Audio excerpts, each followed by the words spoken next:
اللهم صل على محمد وعلى آل محمد كما صليت على إبراهيم وعلى آل إبراهيم إنك حميد مجيد شكرا كبري اللهم بارك على محمد وعلى آل محمد كما باركت على إبراهيم وعلى آل إبراهيم إنك حميد مجيد সকলে একটু জবান করে বালাগাল ওলাম بكمالهم كشف الدجى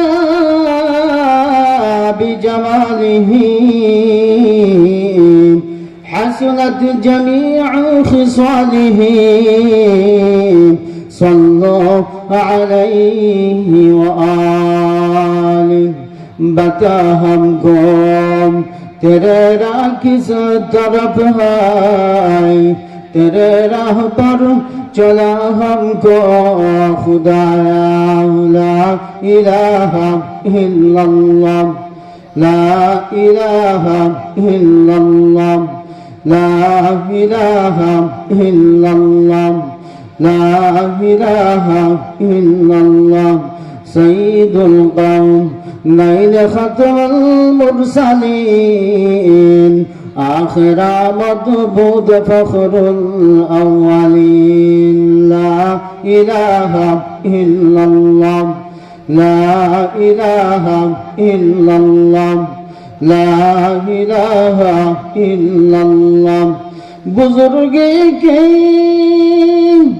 नहीं हमको जरूरत गुलाम अपना बना हमको खुदाया ला इलाहा इल्लल्लाह जुरबली ला इलाहा इल्लल्लाह ला इलाहा इल्लल्लाह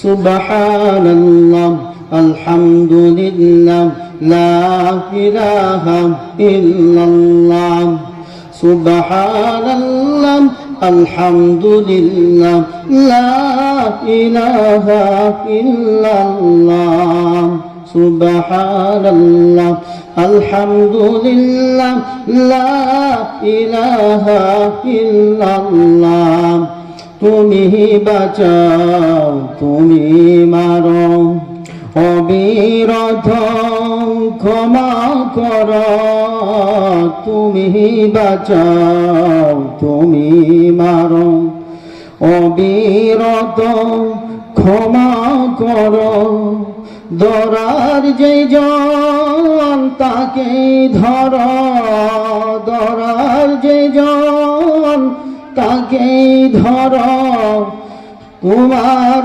মুঠোয় সবই আল্লাহ সুবহানাল্লাহ আলহামদুলিল্লাহ লা ইলাহা ইল্লাল্লাহ সুবহানাল্লাহ আলহামদুলিল্লাহ লা ইলাহা ইল্লাল্লাহ তোমার জিকে পড়ে অবাধ্য কেমন করে তোমার জিকে পড়ে অবাধ্য কেমন করে খুঁজে না পাই কোন ভাষা খুঁজে না পাই কোন ভাষা শুকর গুজার করার গো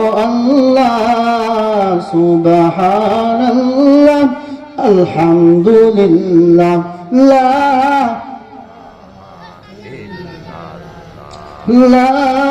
ইলাহা ইল্লাল্লাহ লা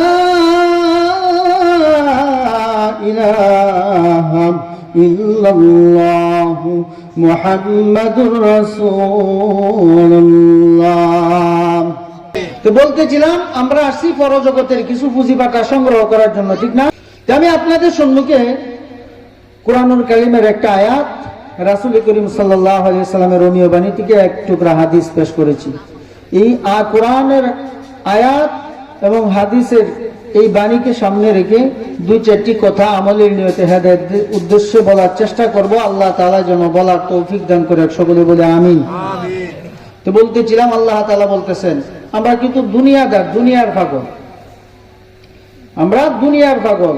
কেউ সম্পদের পাগল, কেউ সন্তানের পাগল, কেউ জমির পাগল, বাড়ির পাগল, গাড়ির পাগল, ব্যাংক ব্যালেন্সের পাগল, কেউ ছেলে মেয়ের চাকরি লোয়ানির লেগে পাগল, কেউ আবার ফুলাবান বিদেশ পাঠানির লেগে পাগল। আমরা কেউ না কেউ কোন সাইডে পাগল, আবার কেউ আল্লাহ এবং আল্লাহর রাসূলকে পাওয়ার জন্য পাগল।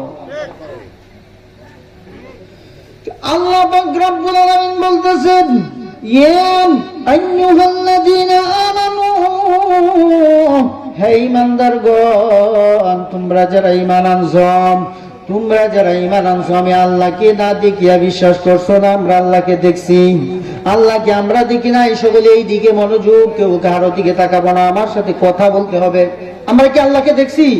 যে আল্লাহ তাআলা বলতেছেন তোমরা যারা আমি আল্লাহকে দেখো নাই, না দেখে আমার প্রতি কি করছো? ঈমান আনছো। ঈমানের সাতটা মৌলিক বিষয় ঈমানে মুফাসসালের মধ্যে আমরা স্বীকারোক্তি দিয়েছি, আমানতু বিল্লাহ, আল্লাহ আমরা আপনার প্রতি ঈমান আনছি। ও মালাইকাতিহি, ফেরেশতাগণের প্রতি ঈমান আনলাম। ফেরেশতাও তো আমরা কোনোদিন দেখি নাই, না দেখছি? দেখি নাই, আমাদের কারোর সাথে সাক্ষাৎ হয় নাই, না দেখে অসংখ্য গণিত ফেরেশতা আল্লাহ পাক রব্বুল আলামিন যে সৃষ্টি করেছেন এটা আমরা বিশ্বাস করি।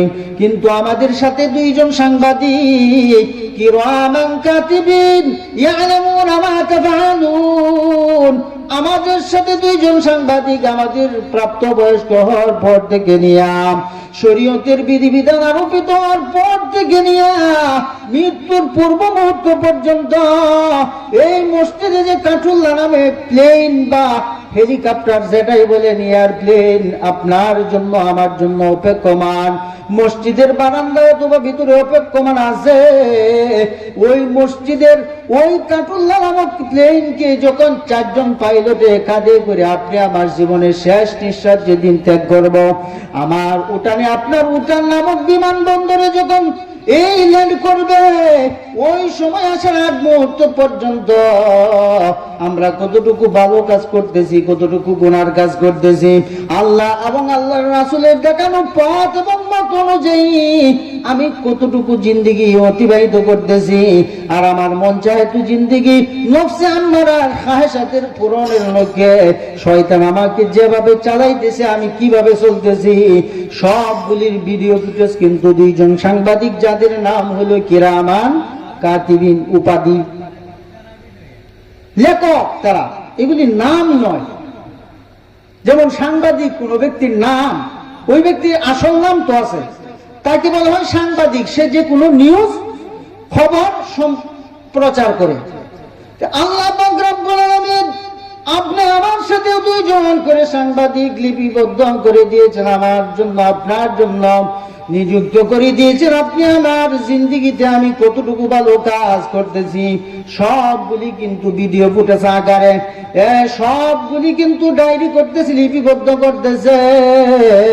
কাল কিয়ামতের ময়দানে যখন বান্দার আমলনামার হিসাব হবে, ওই সময় আপনি আব্দুর রহমান, আব্দুল খালেক, আব্দুর রাজ্জাক, আব্দুল মালেক, আমরা যে যে নামে এই পৃথিবীতে আমাদেরকে ডাকা হোক না কেন রে বাবা, আমাদের হাসরের ময়দানে কিন্তু আমার নামে যে আমল নামা এটা ধরিয়ে দেওয়া হবে, যে নাও তুমি তোমার আমল নামা হাতে লাও। আর বলবি কোরআন কিতাবাকাম কাফা বিনাফসিকা আল-ইয়াওমা আলাইকা হাসিবা, আজকে তুমি তোমার আমল নামা নিজে পড়ো, যে তুমি দুনিয়ার জিন্দেগিতে থাকাকালীন সময় কতটুকু বান্দার হক নষ্ট করেছ, আর কতটুকু বান্দার হক যথাযথভাবে তুমি পৌঁছিয়ে দিয়েছ। তুমি কতটুকু আল্লাহ তাআলার হক আদায় করেছ আর তোমার দ্বারা কতটুকু আল্লাহর হক নষ্ট হয়েছে, এইগুলি এখানে লেখা আছে। তোমার দ্বারাই কতটুকু মা বাবার হক আদায় হয়েছে, সন্তান হিসেবে কতটুকু মা বাবার দায়িত্ব নিয়েছিলেন, সবগুলি ভিডিও আকারে ফুটেজ আকারে ওই তোমার আমলনামায়, তোমার ডিকশনারি অভিধান, তোমার ডায়েরির মধ্যে লেখা আছে রে বান্দা। আজকে তোমার বিচার তুমি নিজেই করো। অনেক সময় আপনার বাতিজা যদি গুরুতর কোনো অন্যায় করে, সমাজের মানুষ যখন চাকলাইতি পঞ্চায়েতি দরবার সালিশে বসার পর কাকা মুরব্বী মানুষ আপনার হাতেই দিলাম আপনার বাস্তার বিচার, অথবা আপনার ছেলের বিচার, অথবা আপনার ছোট ভাইয়ের বিচার আপনি নিজেই করেন। যখন আমার বিচার আমার কাছে এসে যায়, তখন বিচারটা কিন্তু আরো কঠিন হয়ে দাঁড়ায়। কারণ আমার কাছে দেয়ালছে, এখন আর স্বজন প্রীতি করণ যাইতো না, এখন আর মায়া দয়া দেহানি যাইতো না। আছে না তো এরকম? এই জন্য আল্লাহ পাক রব্বুল আলামিন বলবেন, বান্দা দুনিয়াতে থাকাকালীন সময়ে কতটুকু তুমি আল্লাহর হুকুম অনুযায়ী জীবন পরিচালনা করছ। তোমার ইবাদত শুধু নামাজ পড়ার নাম ইবাদত নয়, রোজা রাখার নাম ইবাদত নয়, কোরআন তেলাওয়াতের নাম ইবাদত নয়, জিকির আজকারের নাম শুধু ইবাদত নয়। আল্লাহ পাক রব্বুল আলামিনের দেখানো পথ এবং মত অনুযায়ী, কোরআন এবং সুন্নাহর দিক নির্দেশনা অনুযায়ী আমার আপনার শরীয়তের বিধিবিধান আরোপিত হওয়ার পর থেকে নিয়ে মরণের পূর্ব মুহূর্ত পর্যন্ত, যতক্ষণ পর্যন্ত আমার মস্তিষ্ক ঠিক আছে, আমি পাগল হইছি না, আমার খেয়াল হারা হইছি না, আমি বেহুশ না অজ্ঞান অবস্থায় না, ওই জিন্দেগির জন্য আল্লাহ পাক রব্বুল আলামিন হিসাব নেবেন যে তোমার আমলনামার হিসাব তুমি নিজেই দেখো, এখন তুমি কি জান্নাতি না জাহান্নামী। এই জন্য আল্লাহ পাক রব্বুল আলামিন বলতেছেন, ও ইমানদার, তোমরা আমি আল্লাহকে না দেখে মানছ, ফেরেশতাদেরকে দেখো নাই, আসমানি 104 কিতাব, এইগুলি কিন্তু আমরা সবগুলি দেখি নাই, শুধু আমরা দেখছি আল কোরআন। 104 কিতাব, তার মধ্যে 100 কিতাব হলো ছোট কিতাব, এইগুলিকে একত্রে বলা হয় সহিফা। বড় যে 4টা কিতাব যেগুলি প্রসিদ্ধ মশহুর কিতাব, এগুলি 4জন নবীর উপর নাজিল হয়েছে। তাওরাত হযরত মূসা আলাইহিস সালামের উপর, জাবুর হযরত দাউদ আলাইহিস সালামের উপর নাজিল হয়েছে। ইনজিল আমাদের পয়গম্বর জনাবি মুহাম্মদুর রাসূলুল্লাহ সাল্লাল্লাহু আলাইহি সাল্লামের পৃথিবীতে আসার আগে ওই যে আইয়ামে জাহিলিয়াতের যুগ, 500 বছর অন্ধকার যুগ ছিল, ওই যুগের আগে যে পয়গম্বর যার বাবা ছিল না, আল্লাহ তাআলা বাপ ছাড়াও যে পৃথিবীতে সন্তান পাঠাইতে পারেন, ঈসাকে মরিয়মের গর্ভে দিয়া আল্লাহ তাআলা প্রমাণ করলেন যে আমি সন্তান জন্ম দিলে বাবা লাগে না, আমি যদি কারো গর্ভে সন্তান দেই মা লাগে না, আবার আমি যদি দুনিয়াতে কোনো রূহ সঞ্চার পুত্রের মাধ্যমে দিতে চাই বাবা মা কেউ লাগে না। যেমন আদম এবং হাওয়া, তাদের মা বাপ আছে নাকি? মা বাপ নাই। তা আমাদের পূর্ববর্তী নবী, আমাদের নবীর আগের নবী হযরত ঈসা আলাইহিস সালামের উপর ইনজিল কিতাব নাজিল হয়েছে, আর আমাদের নবী জনাবে মুহাম্মদুর রাসূলুল্লাহ সাল্লাল্লাহু আলাইহি ওয়াসাল্লামের উপর সর্বশ্রেষ্ঠ কিতাব, সর্বোৎকৃষ্ট কিতাব যে বাল হুয়া কুরআনুম মাজিদ ফি লাওহিম মাহফুজ, লাওহে মাহফুজ সংরক্ষিত বলকে লিপিবদ্ধ ছিল। ওইখান থেকে নিয়ে কদরের রাজ্যের রমজান মাস বাইতুল ইজ্জা নামক প্রথম আসমানের একটা সুরক্ষিত আর একটা সম্মানিত ঘর জায়গা, ওইখানে আল্লাহ তাআলা ওইখানে পুরা 30 পারা কোরআন নিয়ে আসছেন। ওইখান থেকে ক্রমে ক্রমে আল্লাহর পয়গম্বর জনাবে মুহাম্মদুর রাসূলুল্লাহ সাল্লাল্লাহু আলাইহি সাল্লাম উনার নবুয়ত পেয়েছেন 40 বছর বয়স, আর 40 বছর থেকে নিয়ে সর্বপ্রথম সূরাতুল আলাকের প্রথম 5টা আয়াত জিবরাইল আমিন নিয়ে আসা উনাকে শোনায় দিলেন যে ইকরা, হে নবী আপনি পড়ুন। এইরকম ভাবে ক্রমে ক্রমে উনি কি করলেন, নবী 63 বছরে ইন্তেকাল করেছেন, সুদীর্ঘ 63 বছরে আমাদের এই সর্বশ্রেষ্ঠ কিতাব, সকল কিতাবের সেরা কিতাব মহাগ্রন্থ আল কোরআন আমাদের নবীর উপর নাজিল করেছেন। সুবহানাল্লাহ। এই জন্য আল্লাহর রাসূল বলেছেন, তারাক্তু ফীকুম আমরান লান তাদিল্লু মা তামাসসাকতুম বিহিমা কিতাবাল্লাহি ওয়া সুন্নাত রাসূলি। আমি তোমাদের মধ্যে দুইটা জিনিস রেখে যাচ্ছি, ওই দুইটা জিনিস যদি তোমরা আঁকড়ে ধরতে পারো রে আমার উম্মতগণ, কখনোই তোমরা পথভ্রষ্ট হবে না। ওই দুইটা জিনিসের মধ্যে একটা হইল আল্লাহর কালাম আল কোরআন, সুবহানাল্লাহ। সেই আল কোরআনের 114টা সূরার একটা সূরা, যে সূরার একটা আয়াত আমি আপনাদের সম্মুখে তেলাওয়াত করেছি। আল্লাহ তাআলা বলতেছেন, ইয়া আইয়ুহাল্লাযীনা আমানু, হে ঈমানদারগণ, তোমরা ঈমান আনছো, খবরদার সাবধান দেখো, লা তুলহিকুম, তোমাদেরকে যেন ধ্বংস করে না দেয়, তোমাদেরকে যেন বরবাদ করে না দেয়, আওলাদুকুম, তোমাদের সন্তান সন্ততি। তুমি সজাগ দৃষ্টি রাখবা। তোমার সন্তান চাইতেছে যে আমাকে না এখন ভালো একটা মোবাইল না দিলে আইফোন কিনে দেওয়ার লোক, বোঝার দাম 70,000 থেকে নিয়ে 2 লাখ 2.5 লাখ টাকা পর্যন্ত আছে। তখন আপনার আদরের সন্তান, আপনি কি করলেন যে আমার সহায় সম্পদ তো আল্লাহ কম দিছে না, আমি আইফোন একটা কিনে দিলাম। এই আইফোনে মাই ফোনে আরেকজন রেডা আপনার তো খবর নাই, তার চরিত্র শেষ। আর আপনার আমার কাছে যদি মসজিদ মাদ্রাসার জন্য 5-10 টাকা চায়, এইখানে আমি দিতে পারি না, তাহলে এই সন্তান আপনার পক্ষ থেকে টাকা পেয়ে সে আইফোন কিনা এইটা দিয়া নেট দুনিয়ায় যত বিশ্রী বিশ্রী জিনিস সব কিছু দিয়া চার চরিত্রের মধ্যে কালিমা লেপন করবে। তখন সে আপনার কথা শুনবে না, আপনার কমান্ড মানবে না, আপনার দিক নির্দেশনে সে চলবে না, তার চরিত্র হবে হায়াম জানোয়ারের মতো। আপনি ডাক দিবেন, যে বাবা ফয়সাল এদিকে আয়, কিসে চিল্লাইতাছো কে? 1 নাম্বার রোগ যে আপনি মেশিন ধরাই দিলেন। এইরকম ভাবে তোমাদের সন্তান সন্ততি তোমাদেরকে যেন ধ্বংস করে না দেয়। তোমাদের সন্তান সন্ততির বয়স যখন 7 বছর হবে তখন তোমরা তাদেরকে নামাজের প্রশিক্ষণ দেওয়া। কিন্তু আমরা অনেক সচেতন বাবা মা, আমরা সচেতন না, আমরা হইলাম অসচেতন, আমরা হইলাম বোকা। কারণ আমরা কি করি, তাদেরকে ড্যান্সার বানাই, আমরা তাদেরকে গায়ক বানাই, আমরা তাদেরকে সিঙ্গার বানাই, আমরা তাদেরকে জিমে পাঠাই, আমরা তাদেরকে দুনিয়ার যত গুনাহ, দুনিয়ার মান সম্মান কামাই করব, কিন্তু পরকালে সে কিছু পাবে না। এই জায়গার মধ্যে আমরা নিয়ে দেই যে আমার ছেলেটা বিটিভিতে চান্স পাইবো, আমার ছেলেটা মাছরাঙ্গা টেলিভিশনে চান্স পাইবো, আমার ছেলে মেয়েটা চিত্র জগতে চান্স পাইবো, আমার ছেলেটা বড় একজন ফিলিয়ার হবো। ফিলিয়ার হ্যাঁ, যখন হবো ফিলিয়ার, আপনার বাড়ি যা সাল সম্পদ আছে সব করবো ক্লিয়ার। আমরা খালি হইবেন ফলোয়ার, মানে দেখবেন। এই জন্য হে ইমানদারগণ, যখন তুমি ঈমান আনছো, ঈমান আনলে কিন্তু ঈমানদারদের কষ্ট আছে না নাই? ঈমান আনলে কষ্ট, আপনি নামাজ পড়বে, অন্য লোক আপনাকে বর্তসনা করবে, তিরস্কার করবে, হ্যাঁ একটা নামাজই হইছে, কি একটা মুসল্লি হয়ে গেছে। এই জন্য নামাজ ছেড়ে দেওয়া যাবে না। আপনি তাবলিগে যাবেন, আরেকজন লোক বলবে সে একজন জামাতি হয়েছে, কি জামাতি হয়েছে, ফুটলালে 2 দিন ঘন্টার জায়গা, মানে নানান ভাবে শয়তান কি করবে, ওই মানুষ রূপী শয়তান। শয়তান 2 ধরনের, একটা হইল মানুষ শয়তান আর একটা হইল জিন খবিশ শয়তান। আর মানুষ রূপে এই যে শয়তান গুলা, হ্যাঁ, তাদের উপর বর দইরা যে আসল শয়তানে আর কাজ করন লাগে না, মানুষ রূপের শয়তানি কি করে, বড় বড় ধরনের অকারেন্স ঘটায় দেয়।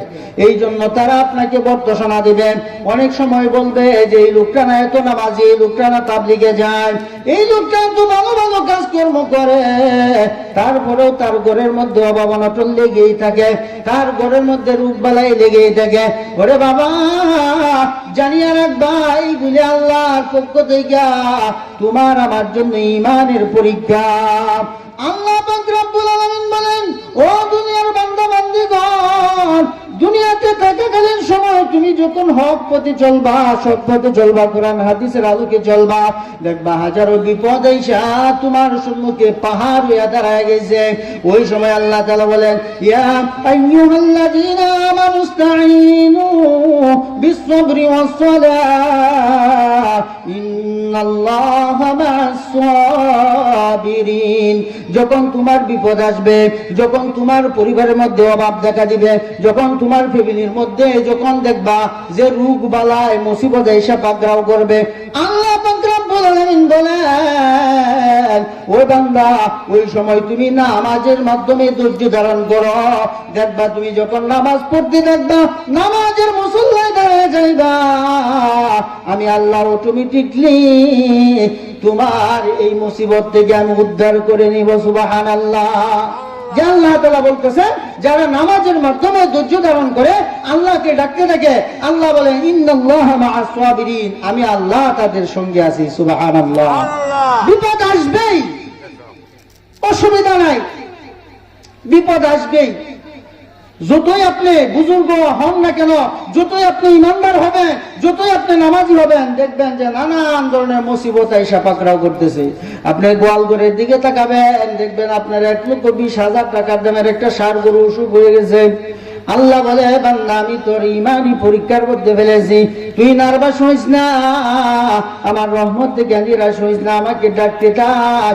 মুসিবত দিয়েছি আমি আল্লাহ, মুসিবত থেকে উদ্ধার করব আমি আল্লাহ। কিন্তু মাঝখানে একটু সাময়িক ভোগান্তি দিব যে আমরা কি নার্ভাস হয়ে যাই কিনা। অনেক মানুষ হায় হায় আর কত, এই যে আল্লাহরে এত টাকা ডাকলাম, এত নামাজ পড়লাম, এত দান সদকা করলাম, আমার কে তো দান দিয়ে হইতেই আগে এই সরবার আমাদের সাথে 1 মণ দান দেয়, এই ফুকুরবার মসজিদে যায় 10 সের দান দেয়, তারপরেও হেবেরির আব্দুল কুদ্দুসের কে তো হয় জীবনে 1 মুষ্টির চাউলও দেয় না, হের কে তো দান হয়েছে 10 মণ করে কাটাতে, আর আমার কে তো 7 মণ, আমি মসজিদে দেয়া আল্লাহ কি। ভাইরা আমার, বন্ধুরা আমার, এরকম আকীদা নেওয়া যাবে না।